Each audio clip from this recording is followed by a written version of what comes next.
Et voilà, nous sommes de retour sur ce plateau. Monsieur Lodamas est avec nous. Bonjour, Monsieur Lodamas. Bonjour, madame. Merci d'être sur notre plateau. Merci pour Je vous rappelle, chers téléspectateurs, que Monsieur Lodamas est spécialiste des marchés financiers et c'est lui qui nous fera le point des marchés financiers concernant la Bourse régionale des valeurs mobilières. N'est-ce pas, Monsieur Lodamas? Oui, bien sûr. D'accord, on commence tout de suite avec les indices principaux. D'accord. Donc, au niveau des indices principaux, en ce qui concerne le BRVM 10, cet indice est passé de 285,26 à 291,11 points, soit une hausse hebdomadaire de 2,05%.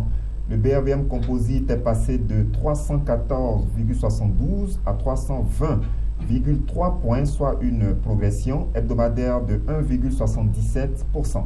Voilà, Monsieur Lodamas, on poursuit avec les indices sectoriels. D'accord. Donc, au niveau des indices sectoriels, il faut retenir que le BRVM Industrie a chuté de 3,28%. Le BRVM Service Public a augmenté sa valeur de 1,88%. Le BRVM Finance a enregistré une hausse de 4,55%. Le BRVM Transport a enregistré une progression de 4,96%. Le BRVM Agriculture a évolué de 3,81%. Le BRVM Distribution a baissé de 1,04% et le BRVM Haute Secteur a évolué de 5,09%. D'accord, on va parler maintenant des grandes variations. Ok, donc la plus forte hausse hebdomadaire a été enregistrée sur le titre Servair Abidjan Côte d'Ivoire, qui est passé de 82 000 à 117 710 francs CFA, soit une importante hausse hebdomadaire de 43,55%. La plus forte baisse a été notée sur le titre CFAO Côte d'Ivoire, qui est passé de 130 000 à 103 000 francs CFA, soit une régression hebdomadaire de 20,77%. Eh bien, Monsieur Lo, parlez-nous maintenant des valeurs à surveiller cette semaine. Alors, en termes de valeurs à surveiller, comme je viens juste de le mentionner, la plus forte hausse en ce qui concerne la semaine qui vient juste de s'écouler, la plus forte hausse donc a été notée sur le titre Servair Abidjan Côte d'Ivoire, qui a enregistré une forte progression de 43,55%. C'est une performance extraordinaire.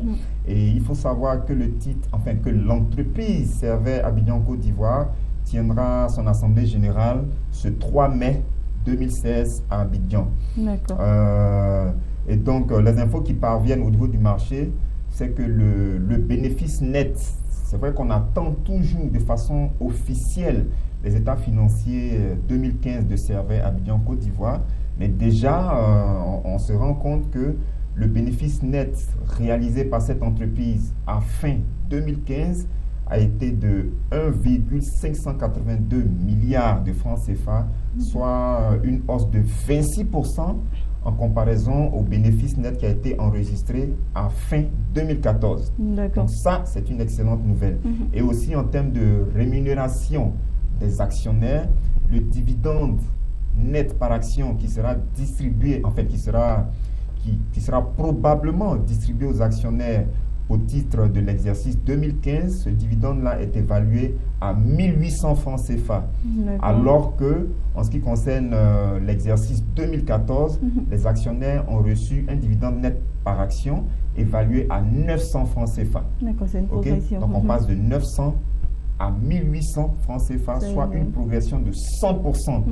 Troisième information stratégique, c'est que les dirigeants de l'entreprise Servair Côte d'Ivoire proposent, j'ai envie de dire, prévoient proposer un projet de fractionnement des titres. C'est-à-dire, actuellement, le titre Servair coûte autour de 117 000.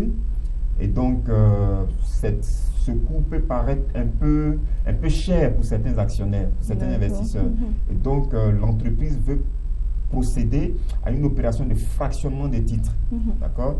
Et en pareille circonstance, lorsqu'une entreprise sort d'une opération de fractionnement des titres, très souvent, on observe donc un mouvement de hausse sur le marché. D'accord? Donc, toutes ces bonnes nouvelles, c'est-à-dire les performances intéressantes réalisées au plan financier par Servair Côte d'Ivoire et le projet de fractionnement des titres sont venus donc alimenter, j'ai envie de dire, tout ce qui est bonne nouvelle au niveau du marché. Et du coup, le marché a réagi de façon violente. Et donc, tout le monde a envie d'avoir des titres CRV en portefeuille. Mais malheureusement, c'est un titre qui n'est pas liquide. Donc, la demande est très forte. Elle est très forte, la demande. Mais il n'y a pas assez de CRV disponibles sur le marché. D'accord. Et donc, en clair, il faut suivre ce titre-là encore cette semaine. Parce qu'à notre humble avis, il est fort probable que le mouvement de hausse qu'on a observé au cours de la semaine écoulée, que ce mouvement-là donc se prolonge au cours de cette semaine. D'accord, on va observer tout ça. Il n'y a pas de problème. On va observer tout ça. Voilà. On continue. On enchaîne avec le titre SMB Côte d'Ivoire. SMB qui enregistre actuellement une très forte baisse. Ce titre-là donc est passé de 43 500 à 35 000 francs CFA, soit une baisse hebdomadaire de 19,54%. D'accord, Monsieur Lodamas, vous l'avez dit la semaine passée, oui. Le SMB allait baisser et réellement ça a baissé. Juste pour dire félicitations, monsieur. Et comment vous faites franchement? Parce que là, on a des informations réelles venant de vous. Non, en fait, ce n'est pas quelque chose de compliqué. Il faut connaître le marché. C'est ça. Il faut connaître le marché et c'est ce que nous disons aux sessions de Bourse Academy. Bourse Academy, le programme de formation qui est organisé par la chaîne Business 24 Africa. Tout à fait. Et donc, lorsque vous suivez le marché, lorsque vous avez votre base de données, lorsque vous connaissez parfaitement les titres dans lesquels vous investissez, il y a des réactions qui ne vous surprennent pas. Voilà. Donc, vous avez la facilité de faire certaines anticipations. Et donc, chaque fois que nous disons il y a tel titre à surveiller, il y a tel titre à surveiller, nous savons effectivement de quoi nous parlons. Donc, nous n'avons pas du tout été surpris par cette baisse, ce mouvement de correction qu'on note actuellement sur le titre SMB Côte d'Ivoire. Nous disions donc que ce titre-là a franchi la zone de 100% en termes de progression, en prenant pour repère la fin de l'année 2015. Or, nous le disions ici sur le plateau, lorsque vous franchissez le palier de 50% de croissance, de 100% de croissance, de 150% de croissance, ce sont des paliers très stratégiques qu'il faut surveiller parce que lorsqu'on arrive à ce niveau, beaucoup d'investisseurs peuvent par exemple passer des mouvements de vente, des ordres de vente, pardon, et encaisser leur plus-value. Okay? Et donc, c'est ce que nous constatons justement sur le titre SMB Côte d'Ivoire qui enregistre actuellement un mouvement correctif. Et donc, ce titre a chuté, je le rappelle, de 19,54%.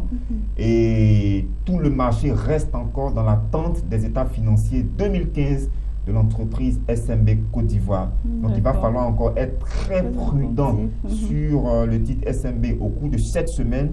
Et si ce mouvement de correction se prolonge encore, nous, en tout cas, nous ne serons pas surpris. Donc, il va falloir être très prudent, très prudent, très prudent. D'accord. Dernière valeur à surveiller. Actuellement, au niveau du marché international du caoutchouc, on observe une très forte remontée. D'accord? Les coûts du caoutchouc sont en hausse sur le marché international depuis au moins 2 mois.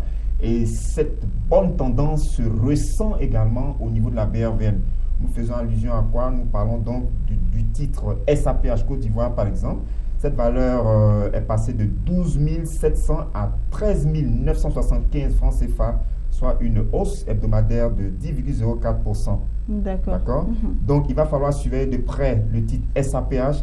Il va falloir aussi surveiller de près le titre SOGB Côte d'Ivoire qui évolue dans le même secteur d'activité. Je rappelle que le titre SOGB Côte d'Ivoire enregistre une hausse de 21,09% depuis la fin de l'année 2015. Donc, depuis l'entame de l'année 2016, les cours du caoutchouc sont en train de remonter au niveau international. D'accord. Donc, ne soyez pas surpris si vous constatez une amélioration de la performance des valeurs agricoles SAPH et SOGB dans les semaines à venir. Donc, il va falloir donc surveiller de très près les titres SAPH et également les titres SOGB. Voilà. Les titres SOGB, je veux dire. D'accord. Voilà, c'est tout, Monsieur Lodamas. On a terminé avec les valeurs à surveiller cette semaine. Oui, c'est tout. D'accord. Ok, chers téléspectateurs, soyez très attentifs à tout ce que Monsieur Lodamas a dit. Et puis voilà, on surveille tous, on a tous l'œil tourné vers la bourse. Et puis voilà, on s'informe, on prend des informations pour pouvoir être plus aguerris. Voilà, Monsieur Lodamas, nous on va continuer. On continue avec le marché à l'international concernant les matières premières. Ok, donc au niveau international, on a constaté que l'or a baissé de 0,33% pour terminer à 1229,10 dollars l'once. Au niveau du pétrole, le pétrole Brent précisément, le pétrole Brent a progressé de 4,37% pour se retrouver à 45,14 dollars le baril. Et nous terminons avec le pétrole WTI qui a coté 43,59 dollars le baril, soit une hausse hebdomadaire de 7,42%. Alors, merci Monsieur Lodamas pour toutes ces informations. Merci d'être passé sur notre plateau. Merci bien. Voilà, à très bientôt pour une prochaine émission. Merci madame.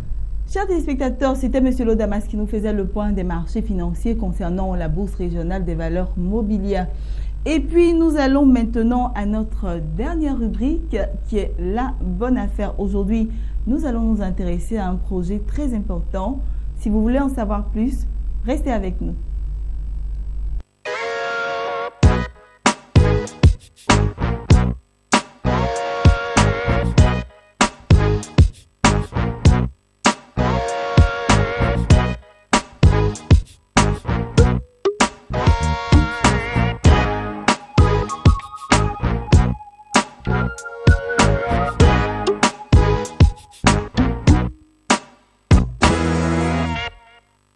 Voilà, chers téléspectateurs, nous sommes au dernier virage de cette émission et nous sommes à la rubrique La Bonne Affaire.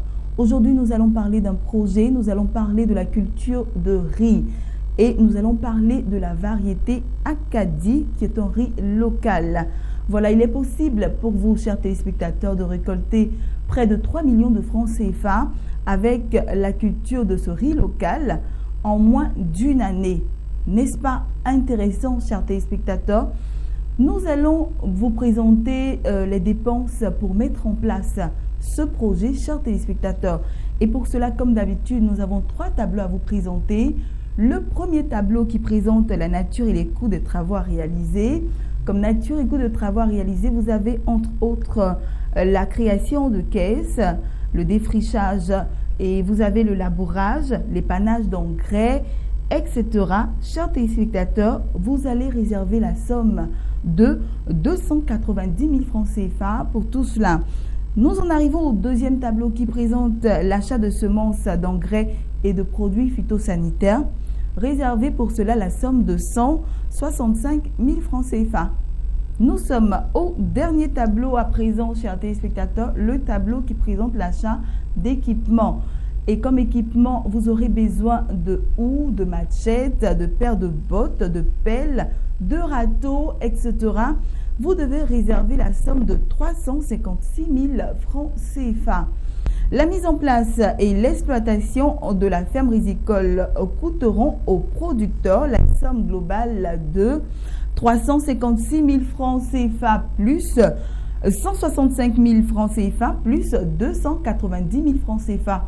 Ce qui donne un total de 811 000 francs CFA.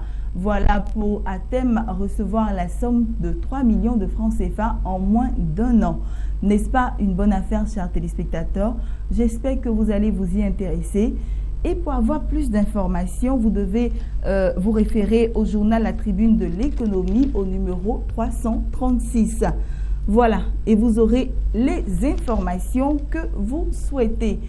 Quant à moi, je vous dis au revoir et à très bientôt sur Business 24 Africa pour une autre émission de Business Matin.